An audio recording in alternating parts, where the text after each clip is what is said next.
सफलता और परफेक्शन केवल निरंतर मेहनत और दृढ़ संकल्प से ही मिलते हैं। इस बात को सिद्ध कर दिया है हमारे आज YouTube चैनल पर गेस्ट निशांत ने।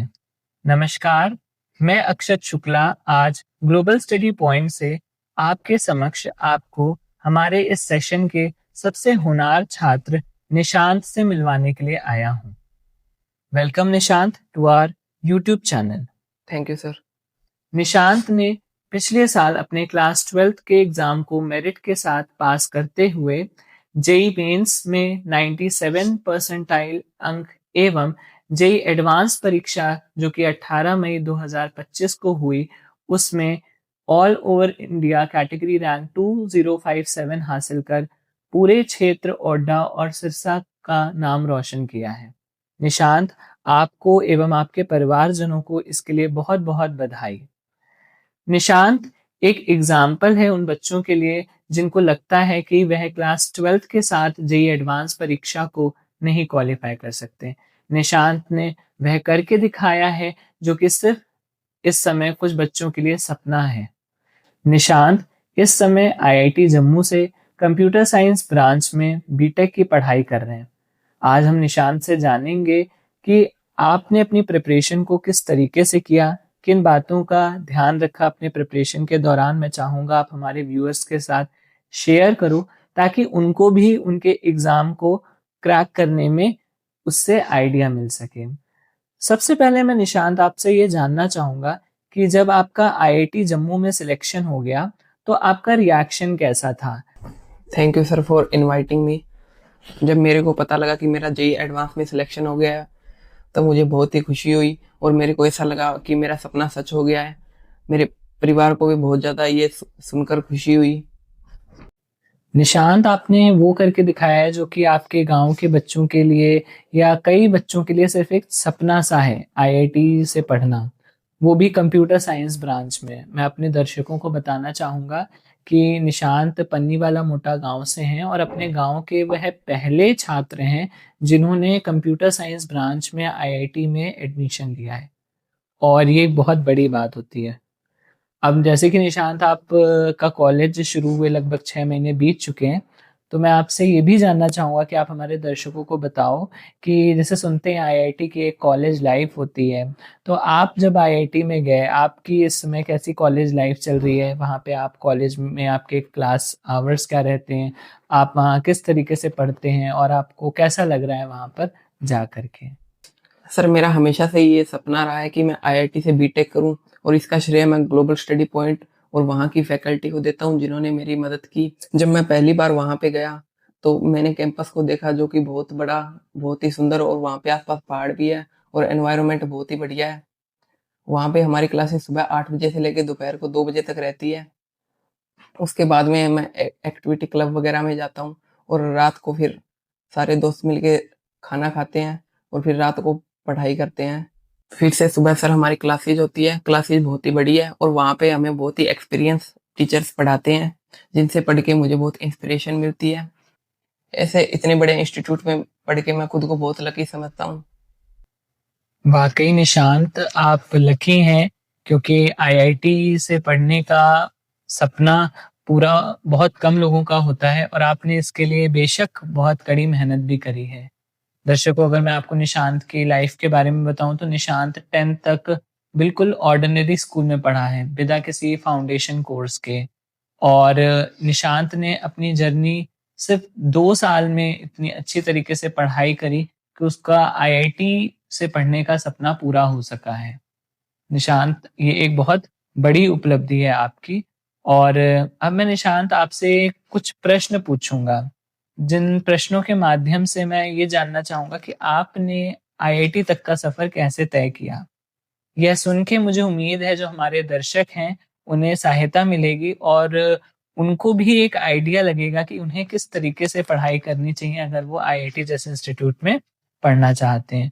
तो मैं आपसे अनुरोध करूंगा कि जो मैं आपसे प्रश्न पूछूं आप उनका जवाब दें ताकि हमारे व्यूअर्स उनको सुने और उसको फॉलो करें। आप लोगों से भी, दर्शकों, मैं ये रिक्वेस्ट करूंगा कि आप लोग लास्ट तक इस वीडियो को सुने ताकि आप हर एक अहम चीज़ को समझें कि निशांत ने किस तरीके से तैयारी करी है। अब आप मुझे निशांत ये बताओ कि जहाँ पर बच्चे बड़े-बड़े शहरों की तरफ जाते हैं अपनी एग्ज़ामिनेशन की प्रिपरेशन करने के लिए, आपने अपने होम टाउन में ही रुक कर के प्रिपरेशन करने का सोचा और इस चीज़ के लिए आपने ग्लोबल स्टडी पॉइंट को ही क्यों चुना? सर मैं पहले तो बाहर जाके पढ़ाई करने वाला था, फिर मेरे को मेरे दोस्त ने बताया कि हमारे ही एरिया में एक ग्लोबल स्टडी पॉइंट नाम का इंस्टीट्यूट खुला है जहाँ पे जेईई और नीट की तैयारी करवाई जाती है। फिर मुझे यहाँ के पता लगा कि यहाँ पे कम्पिटिटिव एनवायरनमेंट है और यहाँ की फैकल्टी बहुत ही एक्सपीरियंस्ड है जो कि खुद आईआईटी और एनआईटी से पढ़ के आई है। फिर मैंने डिसाइड किया कि मैं यहीं पे रह के जेईई की तैयारी करूंगा अपने परिवार के बीच में रह के। बहुत अच्छा लगा निशांत ये जान करके कि आपने ग्लोबल स्टडी पॉइंट पर विश्वास किया और अपनी प्रिपरेशन यहाँ से करी। निशांत अब हमें ये बताएं कि आपके परिवार में कौन-कौन है और आपके पापा क्या काम करते हैं? सर मेरे परिवार में मेरे मम्मी पापा और मेरे दादा दादी और मेरा एक छोटा भाई है और मेरे पापा फार्मिंग का काम करते हैं।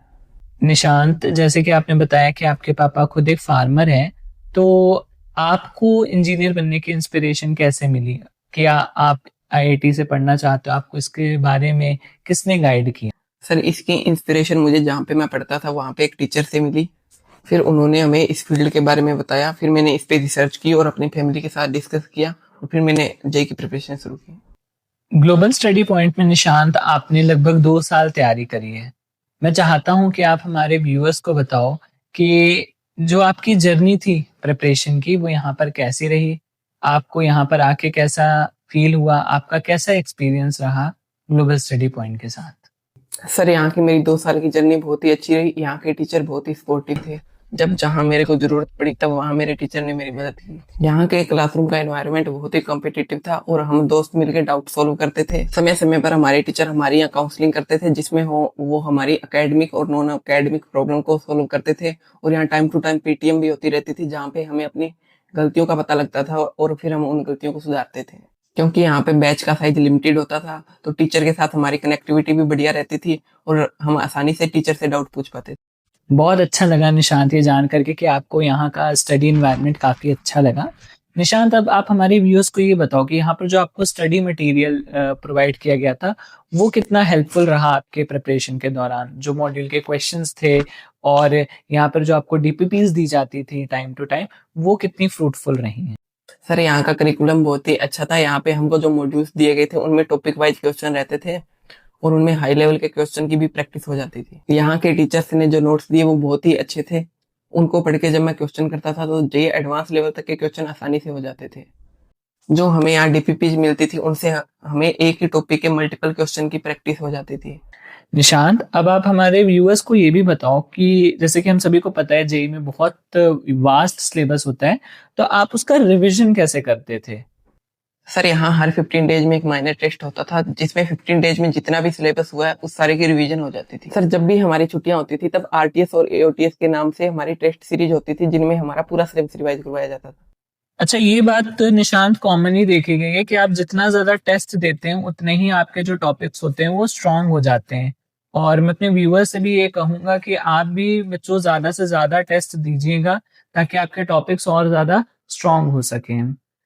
अब मैं आपसे निशांत ये जानना चाहूँगा कि जब आप ग्लोबल स्टडी पॉइंट से अपने घर जाते थे, तो आपके वहाँ पे सेल्फ स्टडी के लिए आपको कितना टाइम मिल जाता था? आप कितने आवर्स की सेल्फ स्टडी करते थे? सर यहाँ 6:30 से 2 बजे तक क्लासेज रहती थी। उसके बाद मैं घर पे जाके 5 से 6 घंटे की सेल्फ स्टडी करता था। निशांत ने जैसे बताया कि इस जर्नी में कंसिस्टेंट रहना ज़रूरी है। जैसे निशांत के स्टडी आवर्स थे तो वो डेली ही 5 से 6 घंटे के थे। और जब आप डेली 5 से 6 घंटे की स्टडी करते हो, तभी आई गेस आप इन कॉम्पिटिटिव एग्ज़ाम्स को अच्छे से क्रैक कर पाते हो क्योंकि ना ही तो आपके पास लास्ट में ज़्यादा बर्डन होता है क्योंकि आप शुरुआत से ही अपने समय को मैनेज करके चलते हो। निशांत अब मैं चाहूँगा आप मुझे ये बताओ कि जब आप पढ़ते थे तो उस समय आपका फ़ेवरेट सब्जेक्ट कौन-सा था? सर मेरा फेवरेट सब्जेक्ट फिजिक्स रहता था क्योंकि वो मुझे इजी और इंटरेस्टिंग लगता था। आप अपनी प्रिपरेशन के दौरान कितना टाइम देते थे हर एक सब्जेक्ट को पढ़ने के लिए? सर मैं टाइम के हिसाब से नहीं पढ़ता था। जब जैसे मैं कोई टॉपिक कर रहा होता था जब तक वो कंप्लीट नहीं होता तब तक करता रहता था। तो क्या निशांत फिर आप अपने तीनों सब्जेक्ट को मैनेज कर लेते थे daily? Yes sir, global study point में हमें टीचर्स ने बताया था कि डेली की डेली तीनों के तीनों सब्जेक्ट को पढ़ना जरूरी होता है। इसलिए मैं सोने से पहले तीनों के तीनों सब्जेक्ट पढ़ के ही सोता था। आप जब पढ़ते थे निशांत, तो आप ब्रेक किस प्रकार के लेते थे? जब आप थक जाते थे लंबे आवर्स में पढ़ करके, तो आप किस तरह से अपने मूड को रिफ्रेश करते थे? सर मैं कोचिंग से घर पे जाने के बाद थोड़ी देर रिलैक्स करता था, चाय वगैरह पीता था और फिर पढ़ने बैठ जाता था। और फिर दूसरी बार ब्रेक शाम को खाना खाने के टाइम पे ही लेता था, और तब मैं खाना खाता था और फैमिली के साथ बातें करता था, और फिर उसके बाद में मैं फिर से पढ़ने बैठ जाता था। इस जर्नी के दौरान निशांत, आपने खुद को कैसे मोटिवेटेड रखा? सर जब भी मैं डिमोटिवेटेड फील करता था या फिर मेरे टेस्ट में मार्क्स कम आते थे, तब हमारे टीचर मुझे कॉल करते थे और मैं उनसे अपनी प्रॉब्लम शेयर करता था। तब वो मुझे अगले टेस्ट में और ज़्यादा मार्क्स लाने के लिए मोटिवेट करते थे और मुझे समझाते थे। और ग्लोबल स्टडी पॉइंट में प्रेयर के समय में डेली हमारे मेंटोर हमें बताते थे कि अगर आपको कुछ बड़ा हासिल करना है तो रास्ते में आपके फेलियर जरूर आएंगे, आपको उनसे रुकना नहीं है और आगे बढ़ते जाना है। बिल्कुल सही बताया निशांत आपने कि अगर वाकई आपको अपने जीवन में अपना लक्ष्य हासिल करना है, तो उसके लिए ये ज़रूरी नहीं कि आपका जो रास्ता है वो बहुत सरल हो।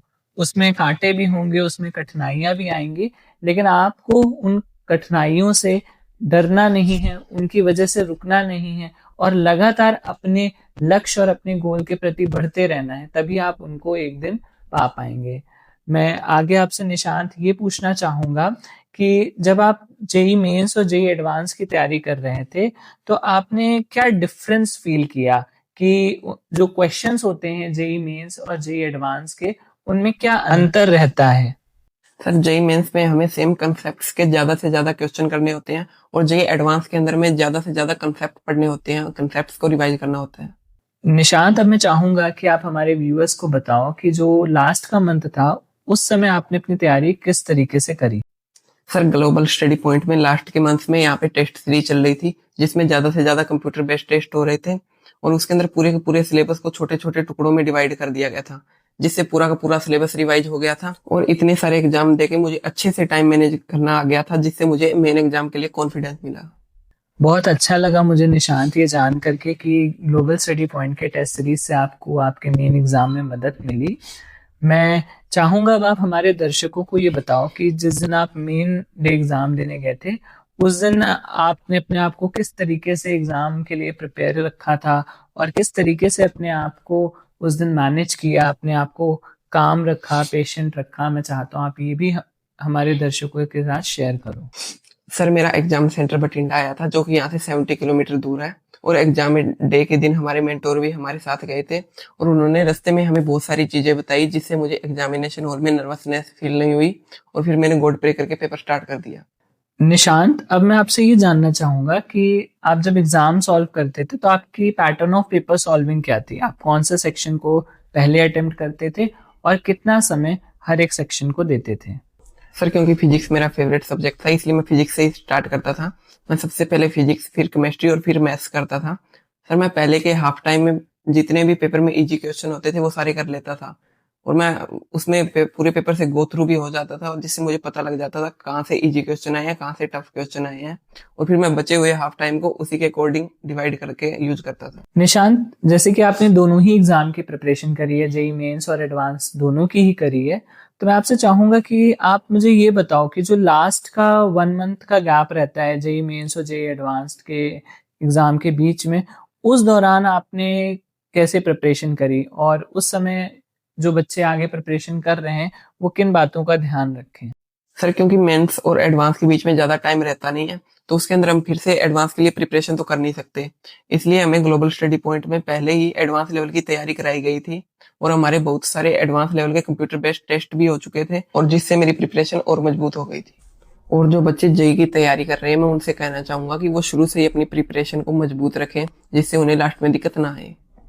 और जैसा कि निशांत आप जानते ही हैं कि अब 1 महीना ही रह गया है जेईई मेंस 2026 परीक्षा के लिए, तो मैं चाहूंगा हमारे उन व्यूअर्स को आप बताएं जो इस साल अपना जेईई मेंस की परीक्षा देंगे कि वह अपने लास्ट के डेज में किस तरीके से तैयारी करें और किन बातों का विशेष ध्यान रखें एग्जाम में जाते समय, जिससे वह भी अपने मन चाहे कॉलेज में एडमिशन ले सकें। सर जो बच्चे अभी पेपर दे रहे हैं, मैं उनसे कहना चाहूंगा कि वो लास्ट टाइम में कुछ नया पढ़ने की कोशिश ना करें। जो उनको आता है वही वो ज्यादा से ज्यादा रिवाइज करें। अगर वो कुछ नया पढ़ने की कोशिश करेंगे तो जो उनको आता है वो भी उनका छूट सकता है। और सर मैंने भी लास्ट टाइम में जो ग्लोबल स्टडी पॉइंट में हमको नोट्स मिले थे वही पढ़े थे, उसके अलावा कुछ नया नहीं पढ़ा था। उससे मेरे को बहुत मदद मिली थी, क्योंकि नोट से बहुत सारे क्वेश्चन डायरेक्ट एग्जाम में भी आए थे। और मैं ये भी शेयर करना चाहूंगा उन बच्चों के साथ जो इस बार जेई दे रहे हैं, कि वो ज्यादा से ज्यादा मॉक टेस्ट दें और अपने नेगेटिव का एनालिसिस करें, क्योंकि वो जितने नेगेटिव कम करेंगे उतने ही चांस है उनके अच्छी रैंक आने के, जिससे वो अपना मनचाहा कॉलेज पास करेंगे। Thank you, Nishan, for your valuable time and sharing valuable information with our viewers. I hope आप लोगों ने निशांत को बहुत ध्यानपूर्वक सुना होगा और जिन भी बातों को निशांत ने मेंशन किया है उन पर आप ध्यान देंगे अपने प्रिपरेशन के दौरान। निशांत की कहानी हमें यह बताती है कि सफलता अपने आप में नहीं आती है। ये आपको तब तक नहीं मिलेगी जब तक आप अपने प्रयासों में पूर्ण नहीं होंगे। तो आप लोग भी बच्चों मन से बहुत कड़ी मेहनत करके पढ़ाई करो ताकि आप अपने मन चाहे कॉलेज को जल्दी से प्राप्त कर सको, क्योंकि परीक्षा सफलता का एक दरवाजा है जो कि आपकी मेहनत के आधार पर खुलता है। आप जितनी अच्छे से मेहनत करोगे और जितनी लगन से पढ़ोगे उतना ही अच्छा आपको परीक्षा का फल मिलेगा। इस रास्ते में कभी तो आपको कठिनाइयां मिलेंगी तो कभी आपको आपकी सफलता के लिए सराहाया भी जाएगा, लेकिन इस दौरान जरूरी ये है कि आप अपनी मेहनत को कंटिन्यू करके करते रहो, क्योंकि हम यही चाहेंगे कि अगली बार निशांत की जगह आप हमारे शो में आओ और हम आपका इंटरव्यू लें और आप इससे भी अच्छी जगह पर सिलेक्ट होकर के जाओ। निशांत, आपको भी आपके उज्जवल भविष्य के लिए ग्लोबल स्टडी पॉइंट के परिवार की तरफ से बहुत सारी शुभकामनाएं और आप अपने जीवन में और ज्यादा उन्नति करो, हमारी यही हमेशा कामना रहेगी। Thank you sir. Thank you for watching our show.